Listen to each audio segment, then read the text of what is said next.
Good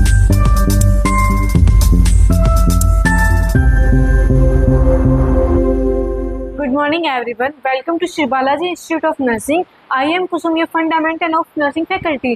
last class में हम first aid पढ़ रहे थे कि हमने पढ़ा अभी तक कि फॉरेन बॉडी हमारे माउथ, ईयर, आई के अंदर चले जाते तो हम कैसे क्या ट्रीटमेंट देंगे। तो आज की क्लास में हम पढ़ेंगे हैमरेज। नॉर्मल बोल सकते हैं अपने टर्म में ब्लीडिंग। आपने ब्लीडिंग नॉर्मल टर्म तो सुना ही होगा।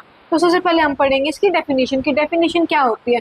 It is the escape of blood from A ruptured blood vessels which में ड्यू टू ट्रॉमा, इंजरी और सम अदर डिजीज कंडीशन। क्या होता है बेटा हैमरेज या ब्लीडिंग, इसके अंदर कि हमारा ब्लड है वो बाहर आ जाता है। क्यों आता है? क्योंकि जो हमारी ब्लड वेसल्स होती है वो रप्चर्ड हो जाती है। रप्चर्ड होने के बाद क्या होगा, उसमें ब्लड एस्केप हो जाएगा। वो किसकी वजह से हो सकता है? सबसे पहले होता है ट्रॉमा। ट्रॉमा कैसे? कोई एक्सीडेंटल हो सकता है, जैसे कोई कार एक्सीडेंट हो गया, मोटर बाइक एक्सीडेंट। तो कई बार क्या होता है सीवियर एक्सीडेंट से ब्लीडिंग बहुत ज़्यादा हो जाती है। नेक्स्ट है इंजरी। इंजरी हो सकती है और सम अदर डिजीज कंडीशन। अब सम अदर डिजीज कंडीशन का मतलब क्या होता है? जैसे बेटा आपने ओबीजी के अंदर सुना होगा, पोस्टमार्टम हैमरेज के बारे में सुना है। पोस्टमार्टम हैमरेज जो डिलीवरी के बाद है, मदर को सीवियर ब्लीडिंग होना शुरू हो जाती है तो उसके अंदर देखने को मिलता है। या फिर हमारे क्या होता है, हमारे प्लेसेंटा प्रीविया की कंडीशन देखी होगी, कोई कट लग गया, वुंड लग गया, उस कंडीशन में क्या होता है हमारे, उसको बोलेंगे उस टर्म को हैमरेज या फिर ब्लीडिंग। क्या होता है? It is the escape of blood from ruptured blood vessel. किसकी वजह से? कोई भी एक्सीडेंटल ट्रॉमा हो गया, कोई मेडिकल कॉजेज की वजह से हो गया, इंजरी हो गया, या फिर बोल सकते हैं पोस्टमार्टम हैमरेज की वजह से हो गया। नेक्स्ट क्या होता है, क्लासिफिकेशन पढ़ेंगे। इसकी नॉर्मल क्लासिफिकेशन नहीं है, इसको हमने डिफाइन किया उसके कॉजेज के बेस पे, लोकेशन के बेस पे, ब्लड वेसल्स के बेस पे, उस पर डिफाइन किया हुआ। तो अपन भाई हम उसको डिस्कस करेंगे। तो सबसे पहले होता है classification on the basis of blood vessels. अब ब्लड वेसल्स के हिसाब से हमने कैसे क्लासीफाई किया है इनको? 3 टाइप्स में क्लासीफाई किया। कौन सा? आर्टरी, वीनस और कैपिलरी। नाम से ही समझते हो कि आर्टरी ब्लीडिंग। आर्टरी क्या करती है? जो हमारा ऑक्सीजन रिच ब्लड है वो हार्ट तक लेके जाते हैं। हार्ट फंक्शन क्या करता है, हमारे पूरी बॉडी के अंदर वो ब्लड लेके जाता है। तो उसके अंदर क्या हो जाएगा, अगर हमारे ब्लड वेसल्स से डैमेज हो गए, हमारी आर्टरी डैमेज हो गई, तो क्या होगा, जो हमारा ब्लड होगा वो क्या होगा, बिल्कुल रेड कलर का, और उसके अंदर जो होगी फास्ट हार्ट बीट होना शुरू हो जाएगी। नेक्स्ट होता है वीनस। Venus means veins. अगर हमारी वेन्स डैमेज हो जाती है तो फिर भी सीवियर ब्राइट रेड कलर की ब्लीडिंग हो सकती है। नेक्स्ट क्या होता है, कैपिलरी ब्लीडिंग। कैपिलरी का मतलब क्या होता है, जो हमारे स्मॉल स्मॉल ब्लड वेसल्स है उनको क्या बोलते हैं हम? कैपिलरीज बोलते हैं। उनकी ब्लीडिंग्स हो सकती है। तो हमने अभी तक क्या देखा है कि हमारे बेसिस ऑफ अगर ब्लड वेसल्स की बात करें कौन कौन सी है? Accidental, venous, capillary bleeding. ठीक है। नेक्स्ट क्या है, according to time of wound. अब एक ब्लीडिंग हुई है, हमें कट लगा है, उसके टाइम के हिसाब से हमने क्लासीफाई किया। कैसे क्लासीफाई किया है?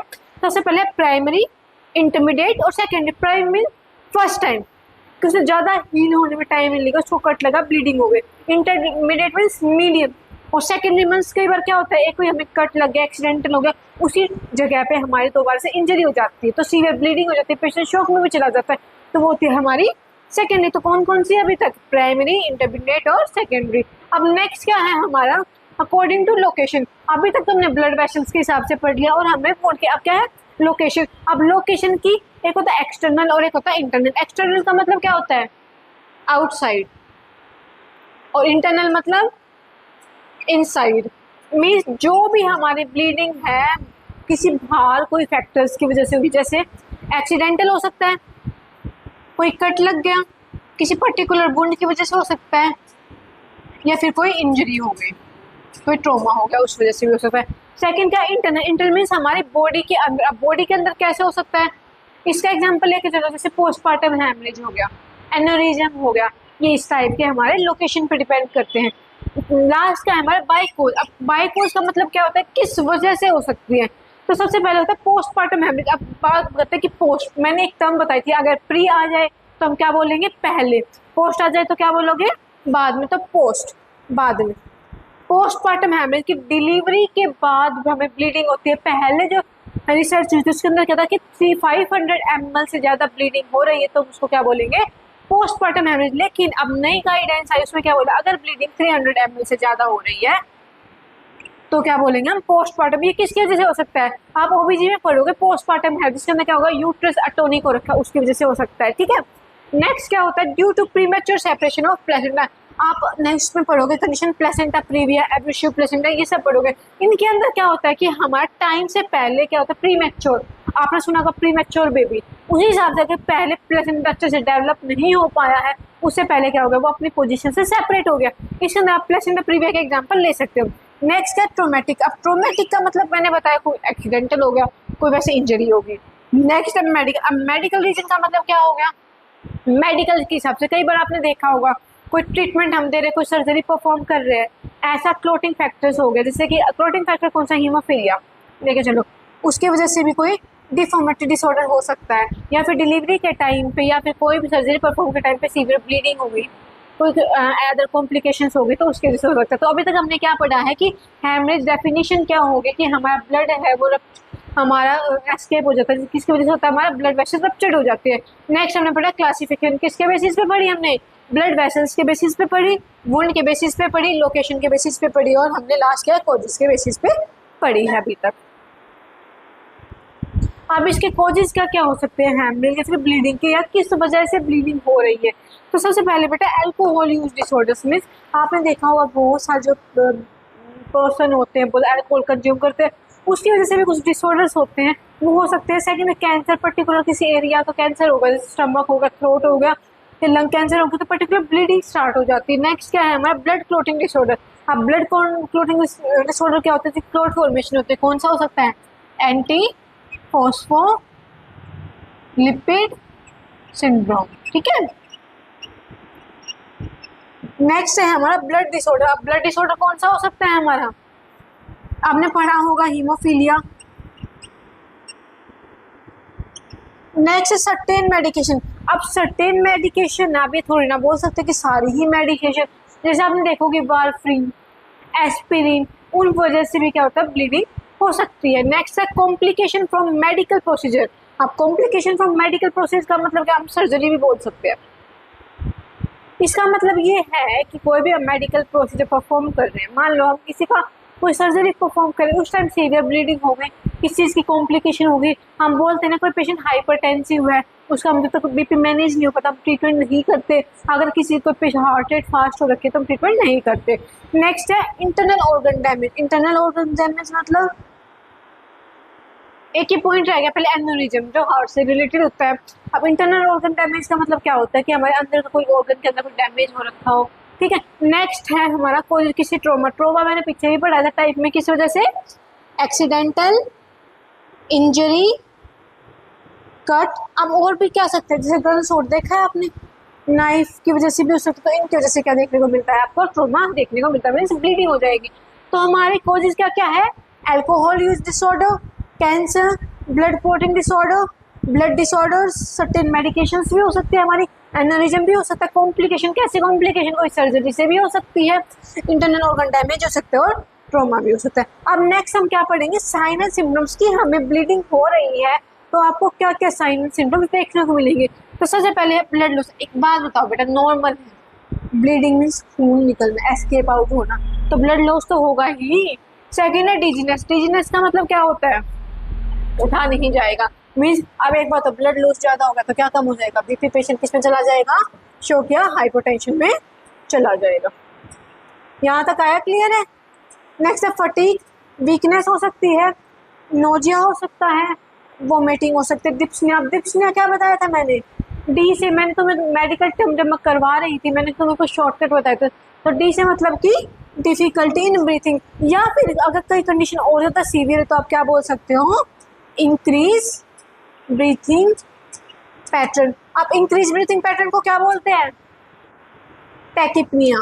दो टर्म थी ना बेटा, एक टैकिपनिया और एक था ब्रैडिपनिया। टैकिपनिया में क्या था हमारा, हार्ट रेट रेस्पिरेशन रेट 25 से ऊपर जा रही थी, ब्रैडिपनिया में 10 से नीचे जा रही थी, तो वो क्या बोला था हमने, रेस्पिरेशन कुछ डिसऑर्डर्स बोलते। नेक्स्ट क्या होता है, इंक्रीज हार्ट रेट। अब इंक्रीज हार्ट रेट हो रखी है मान लिया, तो उस टर्म को क्या बोलोगे आप बेटा, मेडिकल टर्म में तो यूज करोगे, इंक्रीज मींस टैकीकार्डिया। अब ब्रैडिकार्डिया किसको बोलते हैं बताओ, जिसमें हार्ट रेट कम होते हैं। अब हार्ट रेट कितने से ज्यादा हो जाएगी, अगर हमारी हार्ट रेट 100 से ज्यादा हो जाती है तो हम उसको क्या बोलेंगे, टैकीकार्डिया। अगर 100 से कम मीन्स 60 से कम रहती है उसको क्या बोलेंगे हम, ब्रैडिकार्डिया। आए यहाँ तक कंफ्यूजन है कोई। नेक्स्ट है कंफ्यूजन हो सकते हैं पेशेंट। अब मान देखो पेशेंट है, ब्लीडिंग ज्यादा हो जाए, पता नहीं उसके माइंड में क्या क्या चीजें चल रही होंगी। नेक्स्ट है लॉस ऑफ कॉन्शियसनेस। अब पेशेंट अनकॉन्शियसनेस होता है, मैंने बताया पेशेंट हाइपोटेंशन में चला गया, अनकॉन्शियस हो गया, ठीक है। तो इसके साइन एंड सिम्टम्स क्या पढ़े हमने?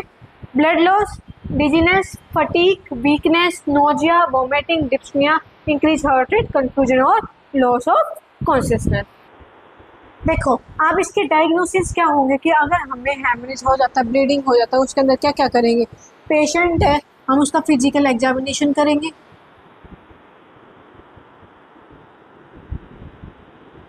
उसके बाद हम क्या करेंगे? सिम्टम्स के अकॉर्डिंग, मैंने पढ़ा था ना टाइप्स कि लोकेशन के हिसाब से, कॉजेज के हिसाब से, ब्लड वेसल्स के हिसाब से हम उसका क्या करेंगे? डायग्नोस करेंगे। अब ट्रीटमेंट क्या होगा बेटा? मैंने एक तुम्हें बताया था लोकेशन के हिसाब से, क्या बताया था? एक्सटर्नल और इंटरनल हेमरेज बताई थी मैंने। तो एक्सटर्नल के लिए हम क्या फर्स्ट एड दे सकते हैं? सबसे पहले होता है पैड एंड बैंडेज।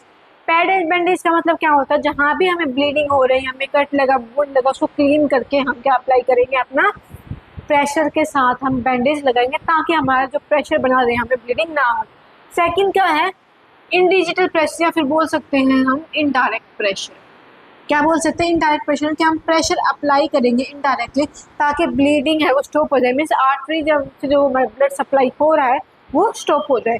नेक्स्ट का एलिवेशन ऑफ वुंड, मीन्स जो हमारे जहाँ भी जिस एरिया में लगे उस पार्ट को एलिवेट करवा देंगे, जैसे लेग्स को एलिवेट करवा दिया। नेक्स्ट है एप्लीकेशन ऑफ टूर्निकेट। मान लो अब इस हाथ में ब्लीड, तो हम टूर्निकेट अप्लाई करके हम ब्लीडिंग को स्टॉप कर सकते हैं, लेकिन आपको 30 मिनट से ज़्यादा नहीं करनी, नहीं तो गैंग्रीन की कंडीशन ओकर हो सकती है।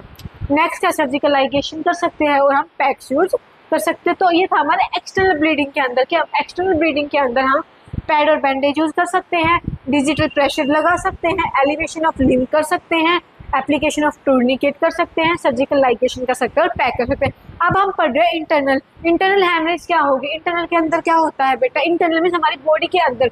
तो क्या करेंगे? अगर मान लो आप जा रहे हो कहीं, आपको फर्स्ट ट्रीटमेंट देना, इंटरनल क्या करेंगे? पेशेंट जो विक्टिम है उसको बिल्कुल ले डाउन करेंगे, बिल्कुल शांत रखेंगे, रीअश्योर करवाएंगे। एम्बुलेंस जो होता है हमारी मेडिकल सर्विसेज को कॉल करेंगे, चेक करेंगे कि किस तरह कहीं पेशेंट शॉक तो नहीं चला गया, अनकॉन्शियस तो नहीं हो गया, रीअश्योर करेंगे उस पेशेंट की कंडीशन क्या है, पेशेंट को सुपाइन पोजीशन में करेंगे और उसके लिम्स होंगे वो एलिवेट करवाएंगे और उसको हॉस्पिटल में लेकर जाएंगे, क्योंकि हमें नहीं पता इंटरनल जो हमारी ब्लीडिंग होती है वो किस टाइप की कैसे क्या हो सकती है। ठीक है बेटा। अब इसके अंदर हमारा मेन रोल क्या रहेगा कि हमें कोई कॉम्प्लिकेशन होने से बचाना है। अब कॉम्प्लिकेशन अगर देखो ब्लीडिंग हो रही है या हाइपोटेंशन हो गया तो पेशेंट शॉक में चला गया या किसी और रीजन से पेशेंट अनकॉन्शियस हो गया, तो इस कंडीशन में हमें क्या है बिल्कुल ध्यान रखना होता है। तो अभी तक हमने आज की क्लास में क्या पढ़ा? सबसे पहले हमने क्या पढ़ा था बेटा कि डेफिनेशन। इसके अंदर क्या था? ब्लड एस्केप हो रहा था। क्यों हो रहा था एस्केप?